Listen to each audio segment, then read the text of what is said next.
Okay, we took the Chapter 4 test, and this is it, and I'm going to go through it with you for those of you who need to improve your scores. Okay, it said write a polynomial that looks roughly like this. Okay, so I notice here there's a bounce at about -3. So that means x plus 3 must be a factor twice. It goes pretty much straight through at -1, so x plus 1 must be a factor once.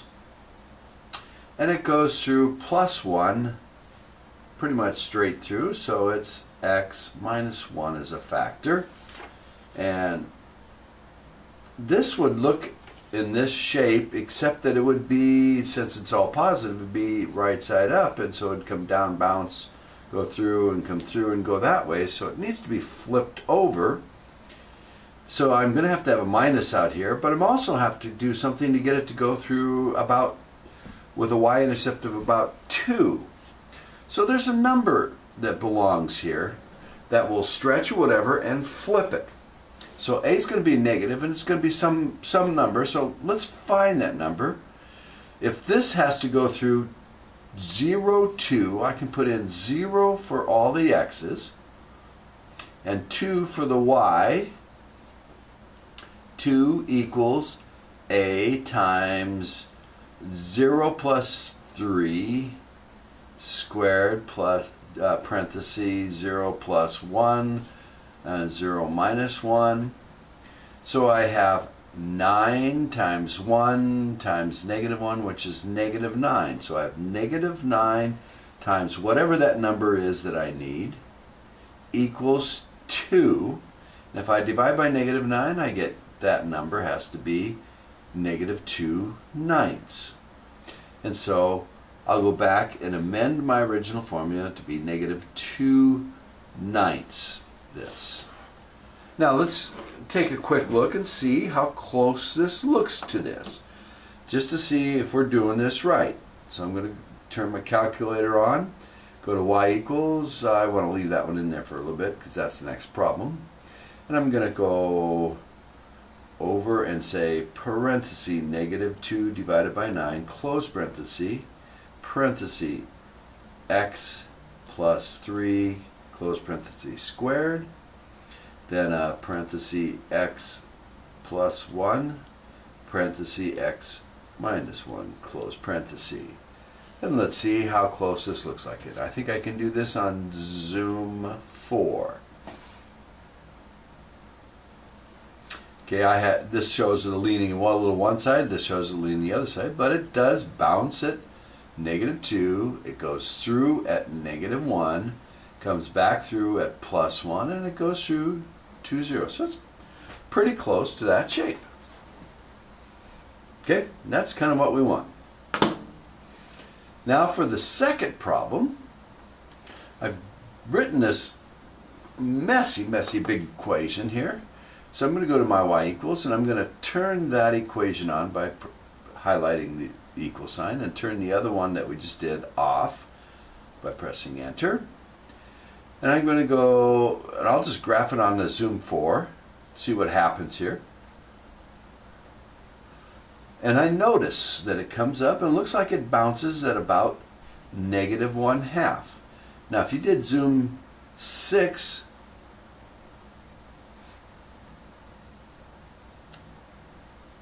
it's kind of hard to see what it's doing in there, so we need to look closer in there. You could have done zoom in on this to enter, and it looks like it bounces at about -1/2, and you could find the intercepts and do it, and it looks like it goes through at 2, but it certainly doesn't go straight through. It curves and hesitates before it goes on.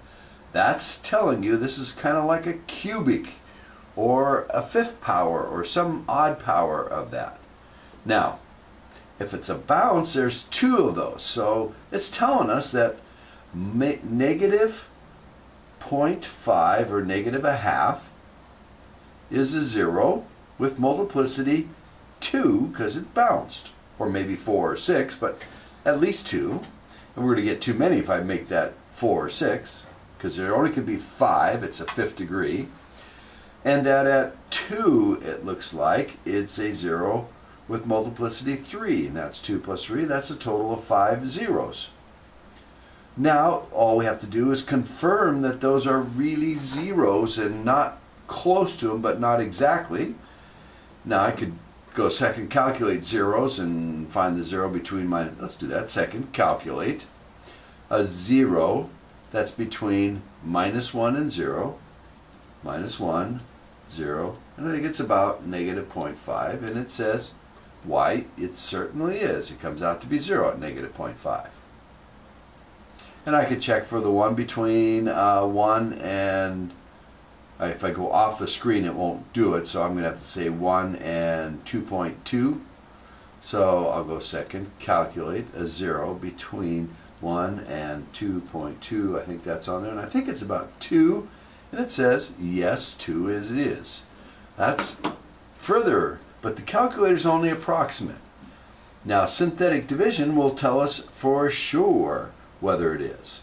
So I got to put all the coefficients down. So I got 4, -20, 25, 10, so that's to the 5th, to the 4th, to the 3rd, to the 2nd. I need to the 1st, oh we have it, -20, and the constant, -8. And I think I'll just start with the one I noticed first on the left. There's a -0.5. or -1/2. 4 plus nothing is 4 times -1/2. Half of 4 is 2, -2. That's -22. Half of 22 is 11. Negative times negative is positive. So it makes 36. Half of 36 is 18. And that will be a -18. So that's -8. Negative half times -8 is positive 4. This is 16 negative. Negative times negative is positive. Half of 16 is 8, 0. That confirms that it was a half at least once. And it looked like it was twice, so I'll go again with this, -1/2. And I get 4, -2, -24, 12, 48, 24, -24, -32, negative times negative is positive, half of 32 is 16, 0. Alright, it went twice. I don't think it'll go 3 because it bent, so I'm not going to try that. I will go to the 2 now. And I think it goes in 3 times. We'll try it here. 4 times 2 is 8. 8 from 8 and -24 is -16. -32. 16. 32. 0. Now this is a quadratic. I could put that into the quadratic formula by program, and I can go up to the quadratic formula, and I can go, it's 4, -16, and 16, and it says 2 and 2 are the two factors of that, because this was the 5th, 4th, 3rd. This is 4x squared minus 16x plus 16. But I could continue going with the 2's because I think it's a 2. 4 times 2 is 8. That's -8 times 2 is -16. And that's 0. Went in, and I think 2 should go again. And I can go 4, 8, 0, done. And I've got a constant 4. So what does this really mean? It means that this thing factors to x plus 1/2 squared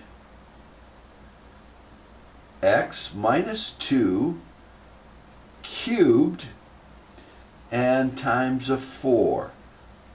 If I were to multiply all this out and not make any mistakes, I would get this.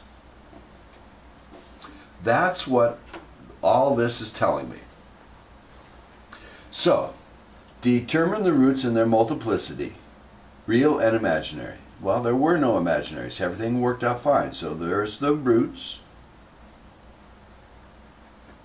negative 0.5 and 2. Determine their multiplicity. Well, I've done that right there.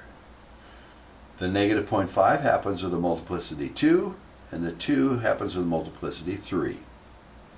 Determine the behavior at the zeros. Well, it bounced at the 0.5, and what does that tell me?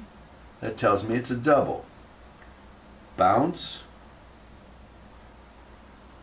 at negative 0.5, meaning multiplicity of 2, and a hesitate, or a cubic look, at 2, telling me multiplicity of 3. And that's for these. Determine the y-intercept, of course. To find y-intercept, you always put in 0 for x, and 0 leaves us a negative 8. Determine the in behavior. Okay, so this is a 5th degree. So that would normally, an odd degree will start down low and end up high, unless it was a negative on the leading coefficient. There is not, so it starts negative. I say starts because we normally read from left to right, and so the left side would be the start and the right side would be the end. And so starts negative and ends positive, and you can say like kind of something like that. Determine the points of local maximums. Well, this one up, it went back down, so there's the local maximum, and the value is 0 at x equal negative 0.5. I did say points, so the point is negative 0.50. Determine the point of a local minimum. Well, that's somewhere down here. It's got to go to a minimum. It's probably way down there. Let's look way down there. I want to make look lower, so I'm going to go negative 20. Maybe that'll be far enough down there to see it. Let's see. Here it comes up. There it goes down, and there it goes back up. Wait, hesitate at 2. It looks like it's around 0.5. Let's see. Second, calculate the minimum. That's between 0 and 1. Between 0 and 1, and I think it's about 0.5, and it says pretty close. Not quite. Well, it says 0.5, yeah. So it says the point is 0.5 and negative 13.5. So, or if I just do the minimum is negative 13.5 at x equal 0.5. Determine the intervals where the function is positive. Well, the function, that's the y values. F, for some x's, for what x's is f, the y values, positive? Well, this is definitely not positive. This is all down below the x-axis. This is negative y's, negative y's, negative y's. It only is positive y's from 2, it's 0, but beyond 2 it is, so it's for x equal to 2 and more, from beyond 2 is where the function is positive. Where is it negative? Every place else except where it's 0, and that's at these two places.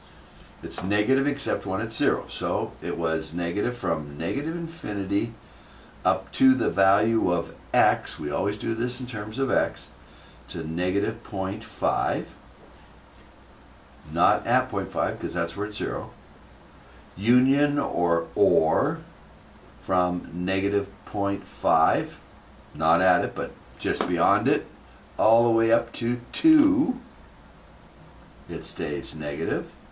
And then at 2 it's 0, and then beyond it's positive.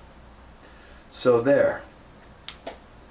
That's the page 1 of that test. I'll do page 2 in a separate video.